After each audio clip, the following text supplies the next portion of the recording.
Hello friends, இன்னைக்கோட weight loss ரெசிபிக்கு பவுலில் 1 tumbler barley அரிசி எடுத்துக்கலாம். இதுக்கு 1/4 டம்ளர் உடைச்ச கருப்பு உளுந்து,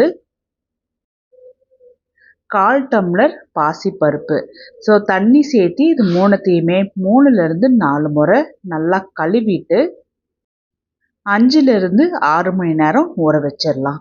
நான் ஒரு 6 மணி நேரம் ஊற வச்சுருக்கேன். அதுக்கப்புறமா தண்ணியிலேருந்து வடித்து எடுத்து மிக்ஸி ஜாருக்கு ட்ரான்ஸ்ஃபர் பண்ணிவிட்டு தேவையான அளவுக்கு கல்லுப்பும் தண்ணியும் சேர்த்து நல்லா நைஸாக அரைச்சி பவுலில் ட்ரான்ஸ்ஃபர் பண்ணி ஒரு 5 மணி நேரம் புளிக்க வச்சுருக்கேன்.